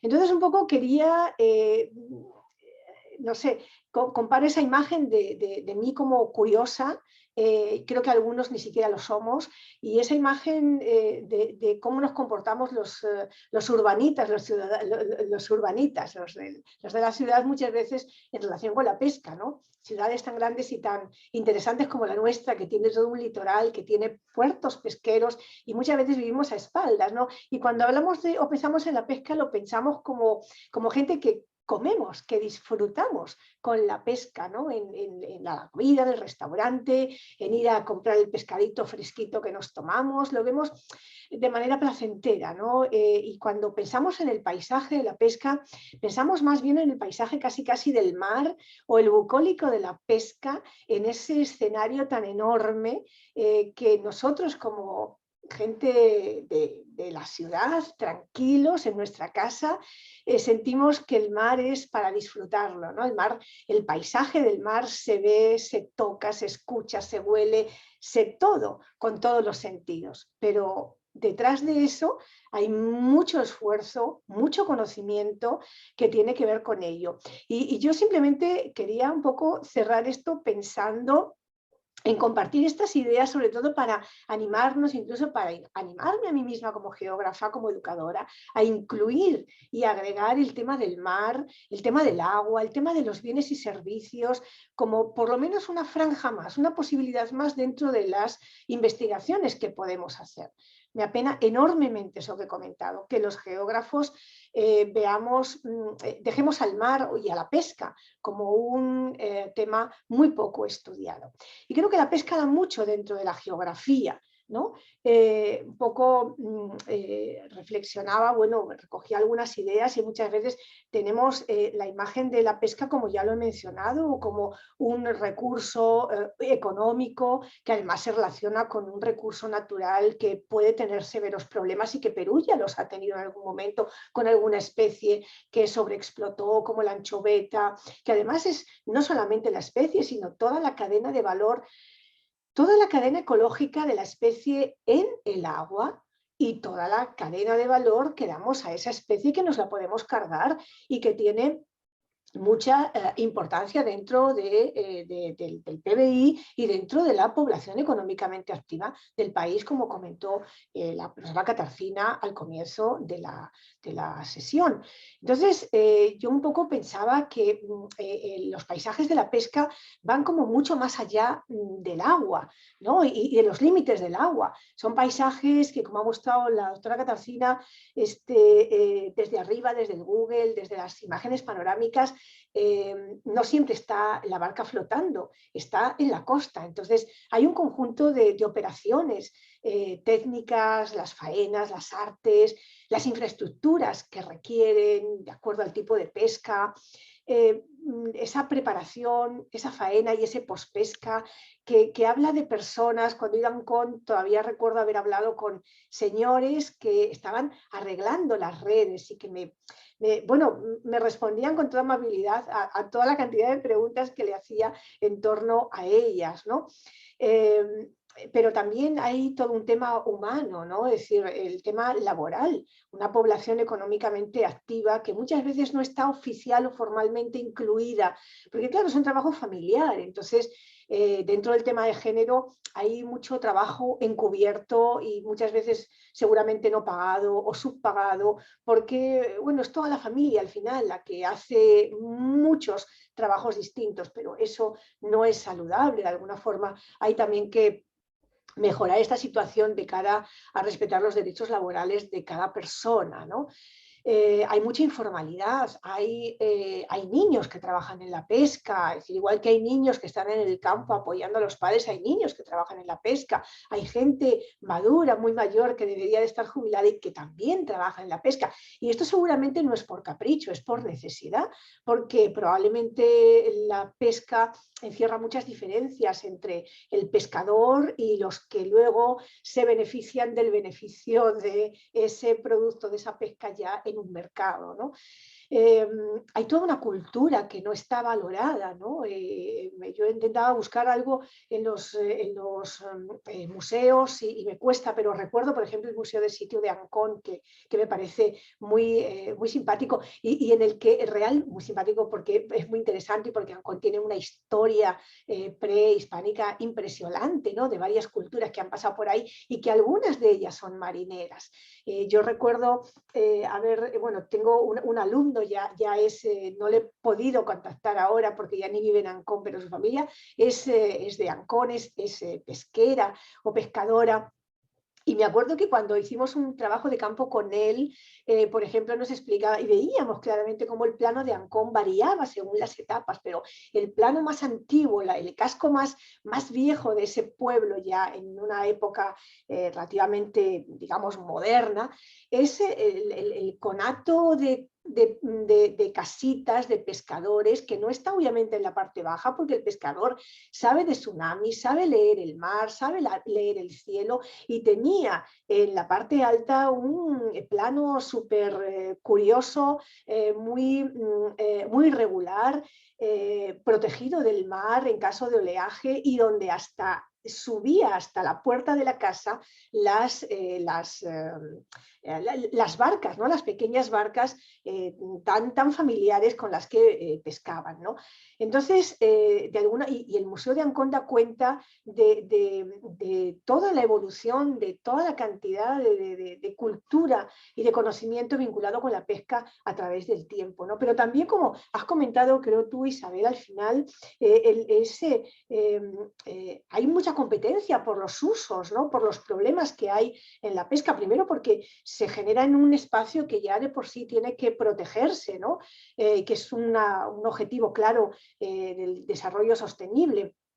Pero además no solamente es la pesca, y dentro de la pesca hay diferencias entre la pesca artesanal, la pesca media, la pesca de altura, que finalmente genera desajustes también muy importantes, y es el turismo, es la pesca deportiva, hay un montón de competencias por el uso del agua cerca del litoral y por el uso también de la pesca, ¿no? Entonces son aspectos que también tendrían que, por ejemplo, trabajarse, porque además inciden claramente en los paisajes, ¿no? Un poco he recogido de algunos sitios eso, el ver que Perú es un país que tiene pesca, de todos los tipos de pesca la puede practicar, y quizá miramos al mar y nos olvidamos de que tenemos una Amazonía extremadamente rica y tenemos también una pesca lacustre en torno al Titicaca, ¿no?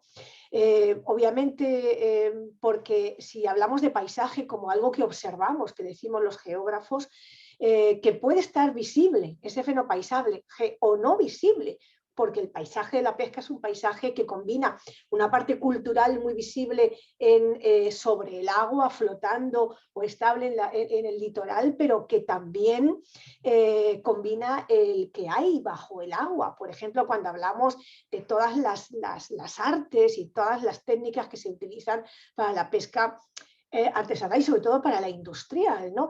Y entonces estamos hablando de que también hay un paisaje de alta mar que nosotros quizá no vemos desde la costa, pero que definitivamente está y tiene un impacto en el ecosistema, y tiene un impacto en el agua como calidad, y tiene un impacto pues en el propio paisaje del mar, ¿no?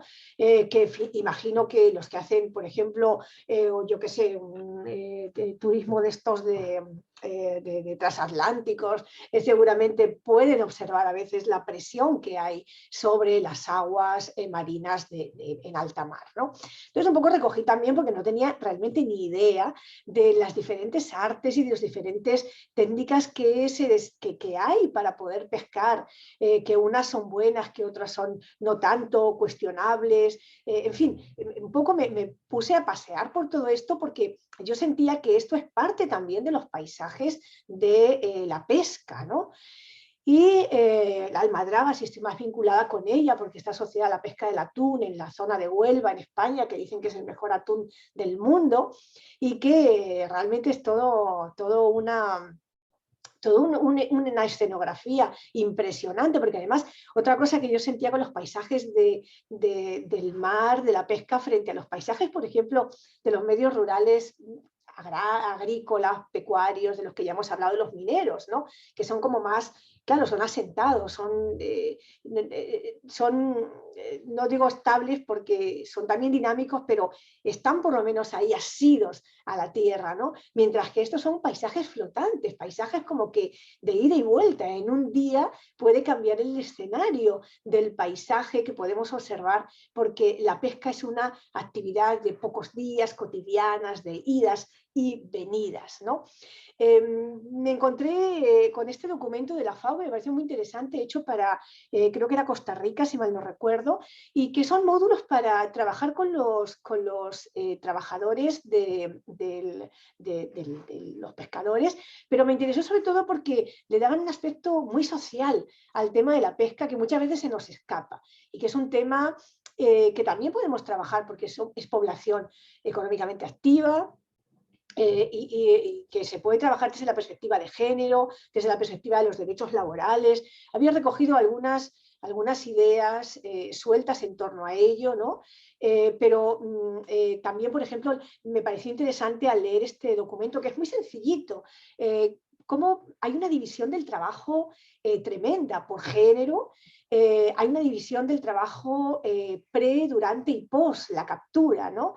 Esa sensación por los textos que he leído de los actores, cuando decían que realmente es una herencia, ¿no? de tantas generaciones en las que coinciden muchos pescadores, y además me llamaba la atención porque yo decía, al final, qué eficientes son, porque resuelven todo un problema desde la familia, o sea, todo un conjunto de labores bastante variopintas que requiere la pesca, ¿no? No es tan fácil como ir a la tienda, me compro una caña y me voy a pescar mi trucha, no, no es así.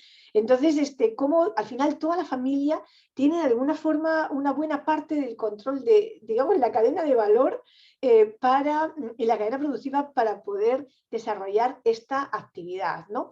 Y bueno, es decir, recogí algunas cosas porque me parecían importantes y que seguramente tenían que ver con esos paisajes, con esos elementos, esos factores, esas dinámicas, eso que hay, porque al final el paisaje es eso que observamos, esa parte del territorio que estamos observando.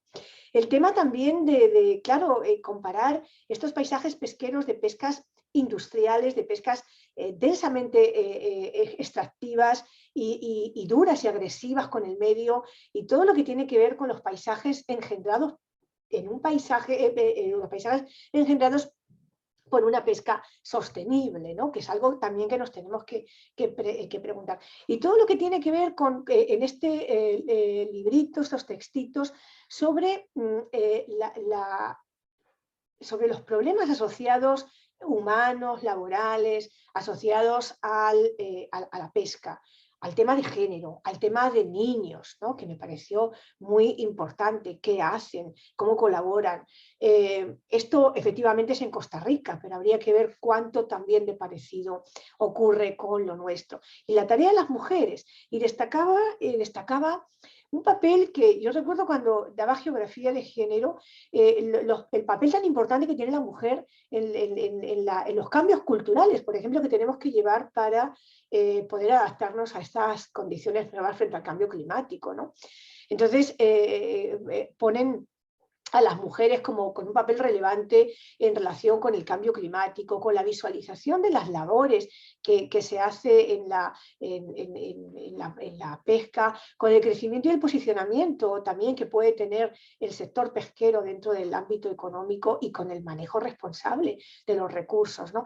Por supuesto que también todo esto como geógrafos nos podría abrir las puertas a relacionar, y como educadores, la pesca con los ODS, ¿no? Definitivamente hay un ODS, hay varios ODS que tienen que ver con el tema de la oportunidad que genera para también salir de la pobreza, la buena pesca, ¿no? Pero también todo el tema del trabajo, como decíamos, el tema de género, el tema de la acción por el clima y el tema, obviamente, el ODS 14, que tiene que ver con la vida submarina, ¿no?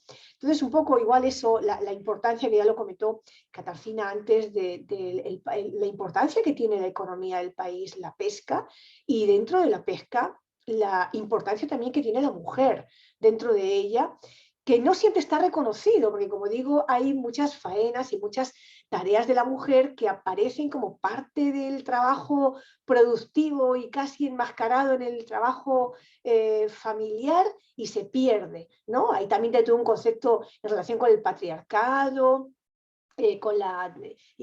bueno, hay de alguna manera, digamos, un aprovechamiento o un apoyo, según se quiera mirar, del trabajo de la mujer, el trabajo de los niños, el trabajo de las poblaciones más vulnerables, también para poder apoyar las duras tareas de una pesca que está seguramente desde el punto de vista social y laboral bastante maltratada, ¿no? Hay un tema pues, de mucha informalidad, lo cual indica que hay grupos humanos que están seguramente bastante desfavorecidos en términos de derechos sociales, de acceso, por ejemplo, a salud, etcétera, etcétera. Leyendo un poquito estos temas, pues había enfermedades propias del mar, por ejemplo, vinculadas con conjuntivitis y bueno, además en la medida que el mar está cada vez más contaminado, lógicamente más afectaciones pueden tener. También los pinchazos, los mordiscos les generan bastantes problemas de infecciones en las manos, sobre todo en las uñas, ¿no? Pues bueno, es importante tenerlo en cuenta porque tienen, pues lógicamente, como todos, todo el derecho a vivir con dignidad y con la calidad que queremos y debemos todos los seres humanos. Y bueno, y ellos que nos dan de comer. Entonces intenté también buscar, me costó mucho encontrar imágenes que yo quería, por no buscar en mis archivos propios, sobre este Ancón, toda la historia que tenemos tan rica en el litoral, y seguramente que si escarbamos en las culturas lógicamente andinas, también hay una relación con la pesca en los ríos, en el ese, ¿no? Y un poco yo comentaba, bueno, es que ver el tema de la pesca dentro de geografía se puede tocar porque es una actividad tan relacionada con el medio ambiente, porque finalmente como base tiene un recurso natural, ¿no? Pero y ahí por ahí todo el tema de sostenibilidad, todo el tema de ecosistemas, los ODS, las ANPs, que también las mencionaste al comienzo, el ordenamiento de las áreas pesqueras, el rol que tiene el pescador también en esta forma de ver la pesca, ¿no? Sostenible, pero también todo el tema social y humano, como ya he mencionado, y bueno, pues de alguna forma sentía que como geógrafa que me interesa mucho el tema del paisaje, sentía que el paisaje de la pesca es un paisaje horizontal y es un paisaje de profundidad, ¿no? Lo que pasa es que eso no se ve, es parte como del criptopaisaje, pero muchas veces explica el porqué de un tipo de pesca o de otra. Es un paisaje a la vez flotante, lo cual le da una sensación muy especial desde el punto de vista del observador de ese paisaje o del que se mete en ese paisaje. Sentía que eran paisajes como muy periódicos, muy temporales, que está sujeto pues a las especies, a las faenas, a las corrientes marinas, ¿no? Etcétera. Recuerdo algunos frisos en Chan Chan, ¿no? Cómo explicaban que algunos, la forma en la que se exponían los peces en los frisos tenían que ver con los cambios, por ejemplo, de las corrientes, ¿no? Bueno, es que es no sé, algo tan rico, pero también un poco como eso, el tipo de arte, la embarcación, la modalidad de la pesca, dónde se ubica la pesca, pues son ejemplos también de elementos que habría que considerar a la hora de estudiar desde el punto de vista quizá más geográfico estos paisajes, ¿no?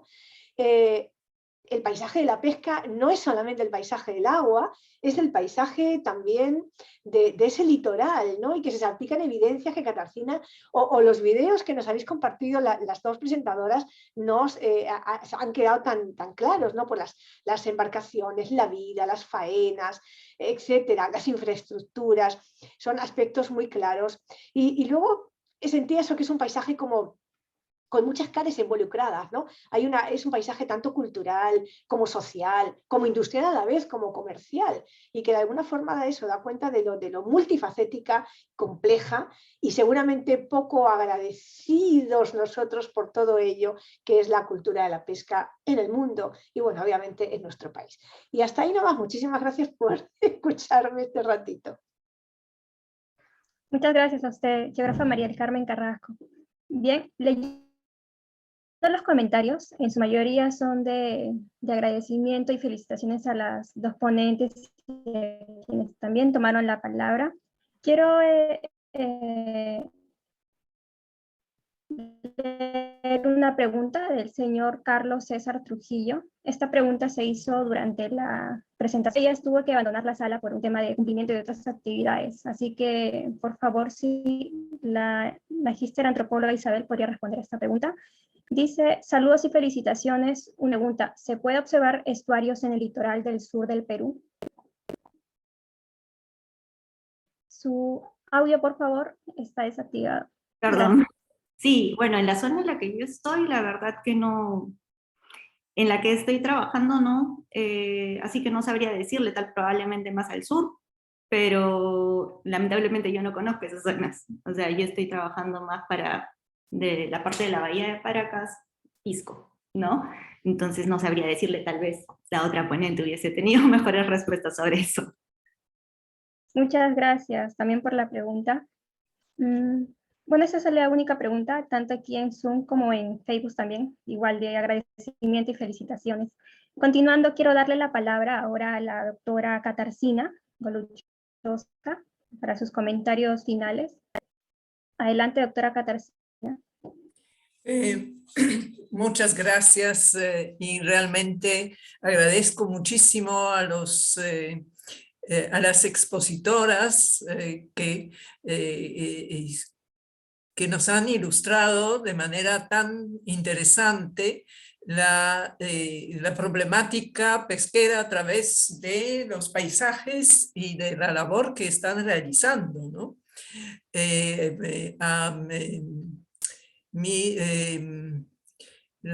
Mónica nos ha demostrado el panorama del norte que donde se encuentran el sistema de aguas calientes y frías y enorme riqueza, y los pescadores aprovechan justamente esa riqueza, ¿no? En realidad, lo mismo pasa en Paracas, ¿cierto? Y probablemente en el resto del país.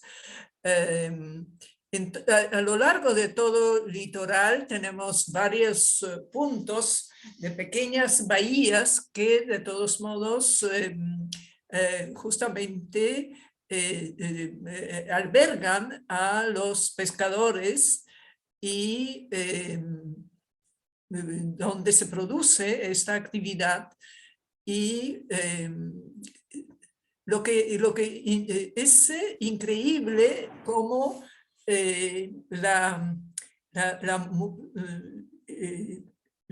este litoral genera muchas actividades a la vez, y que probablemente ya hay mucha presión sobre el litoral.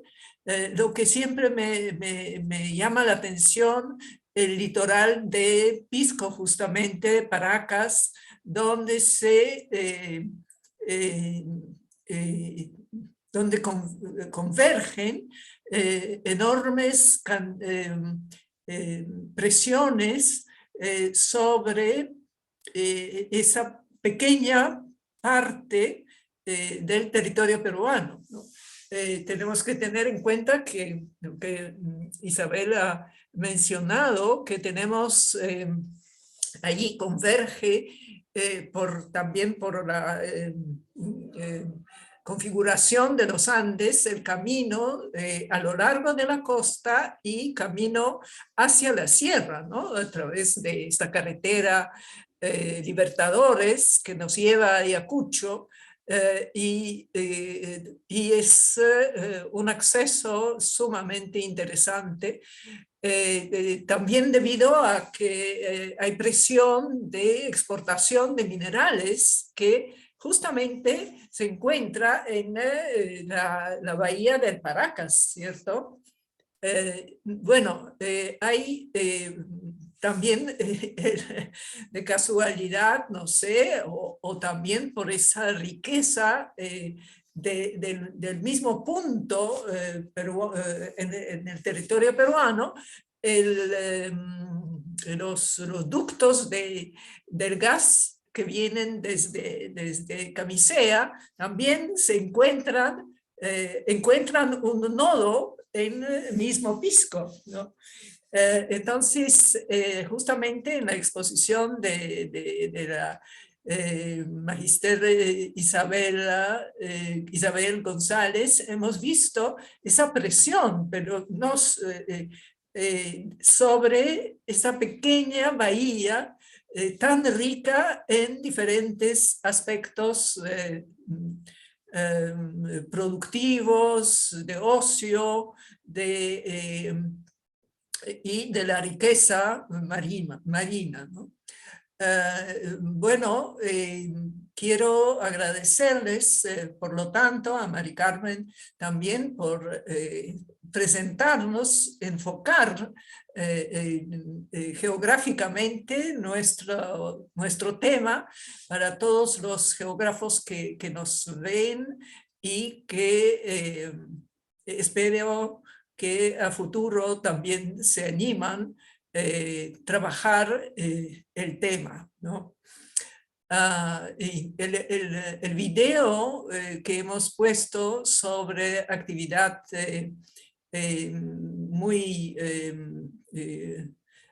muy pequeña en un grupo nativo de Amazonía, era a propósito para justamente también prestar atención que esta actividad es tan común en nuestro país, bueno, en este caso era una comunidad amazónica, pero también en el lago Titicaca y a lo largo de toda la sierra, los ríos y las lagunas, pero también la acuicultura, especialmente producción de truchas, es bastante común, ¿cierto? Para mercado local, como también para mercado, bueno, principalmente limeño siempre pensamos, pero probablemente también en las ciudades aledañas y centros poblados aledaños. No sé si hay alguna pregunta de repente de las personas que nos escuchan. La semana pasada el señor Henry Nin no pudo comunicarse con nosotros. No sé si hoy día lo podemos lograr. ¿Por qué no? Muy buenas tardes, ¿me escuchan? Sí. ¿Cómo está? Qué gusto. Justo quería preguntar sobre este tema, o no preguntar, sino más bien comentar, ¿no? Efectivamente, este paisaje marino y el comportamiento de la pesca en las áreas especialmente de la selva son parte de la vida misma, porque las comunidades hacen pesca en comunidad. Si no pescan, no come toda la comunidad. Son familias que viven separadas, pero que esas familias funcionan en función del río, del agua misma y de la cantidad de agua que viene por los ríos. Razón por la cual son casi como nómades que van desplazándose de un lugar a otro en la selva peruana. Y esa actividad es fundamental para la alimentación. Yo quiero enfatizar mucho en el trabajo de la mujer en este tipo de actividad que se está mostrando, y aprovecho para felicitarles también por este tipo de reuniones que estamos efectuando, que son muy valiosas, no solamente para que la gente conozca sobre esta actividad, sino para que reflexionemos el sentido de la educación que debemos darle a la gente en este futuro, en nuestro país. O sea, conociendo nuestro país, nosotros vamos a poder adelantar cosas que el futuro nos da. Lo dijo Mari Carmen con toda claridad en el resumen que ha hecho, ¿no? Pero creo que la universidad tiene un rol fundamental en la investigación, en la determinación de poder hacer en nombre de la educación investigaciones con gente, con los jóvenes que están tan ávidos de poder hacer este tipo de actividades. Así es que mis felicitaciones, muchas gracias, y ahí estamos permanentemente con ustedes para poder ir en esta tarea de mostrar cosas útiles para nuestro país. Gracias. Muchas gracias por su participación.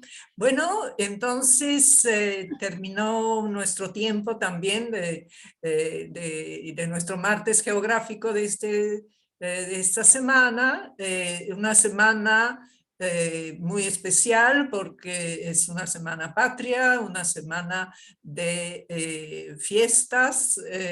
Bueno, les deseo todo lo mejor y que pasen bonitas fiestas patrias y, por supuesto, aprovechan para comerse de repente un cevichito al borde en alguna de las bahías y de fruto del trabajo de nuestros pescadores. Muchas gracias y felices fiestas. Hasta pronto. Saraí, gracias. Muchas gracias, doctora Katarzyna. Muchas gracias también a los ponentes del día de hoy por su tiempo dedicado para este martes y a todos los participantes también. Asimismo, les invitamos a todos al próximo martes geográfico en que nos adentraremos en la temática paisaje metropolitano. Por último, recordar que es importante seguir protegiéndonos del COVID-19. Muy buenas noches y muchas gracias por acompañarnos hasta el próximo martes. Felices fiestas patrias a todos. Adiós. Fiestas patrias. Chao. Hasta Gracias. luego. Gracias. Gracias. Chao, gracias. Abel, gracias, Mónica. Y hasta pronto.